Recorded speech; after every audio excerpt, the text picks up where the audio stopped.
और आपको सीधा लेकर चलेंगे लखनऊ, जहां पर नियुक्ति पत्र वितरण कार्यक्रम का आयोजन किया गया है। मुख्यमंत्री योगी आदित्यनाथ क्या कुछ कह रही हैं, आपको सुनाते हैं। और फिर लोगों का विश्वास इसके कारण कम होता गया। एक और उस विश्वास को बहाल करना, और दूसरा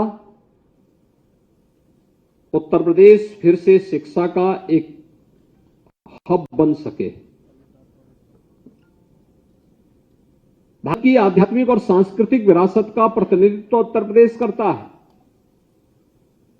और याद रखना, इसकी प्रारंभिक नींव हमारे शिक्षा के केंद्र हैं।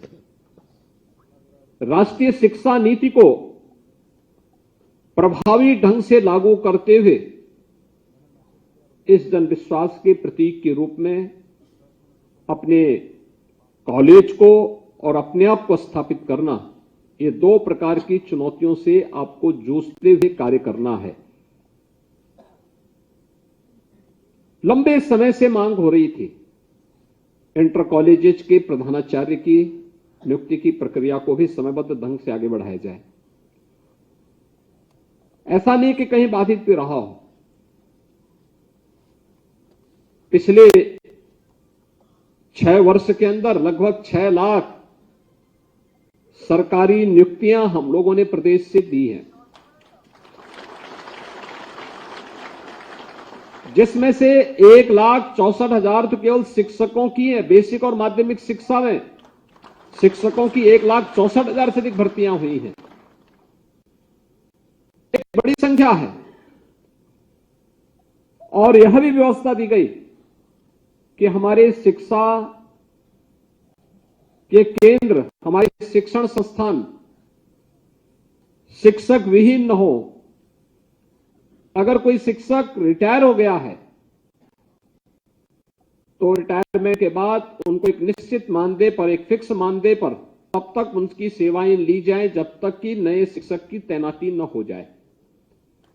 और ये प्रक्रिया भी हम लोगों ने 2017-18 से लगातार प्रदेश में माध्यमिक शिक्षा से जुड़े हुए सभी संस्थाओं में इसको प्रभावी ढंग से लागू किया। जो एक छवि खराब हुई थी, उस छवि से उभारने का एक प्रयास भी हुआ। एक समय ऐसा भी आया था जब ऐसे लगता था कि माध्यमिक शिक्षा परिषद से जुड़े हुए हमारे कॉलेजेस, ये सभी नकल के अड्डे से बन गए थे। ठेके में नकल होती थी। बहुत सारे जनपद तो इसके बदनाम के केंद्र हो गए थे। लेकिन आज हम कह सकते हैं कि इसमें जो पिछले 6 वर्ष के अंदर सुधार हुआ, उसमें से गत वर्ष माध्यमिक शिक्षा परिषद के द्वारा संपन्न हुई हाई स्कूल और इंटरमीडिएट बोर्ड की परीक्षा एक नजीर भी बनी। आपने देखा होगा, एक समय ऐसा भी होता था जिसमें साल भर केवल परीक्षा, परिणाम और प्रवेश, इन तीनों में 3/4 समय खर्च हो जाता था।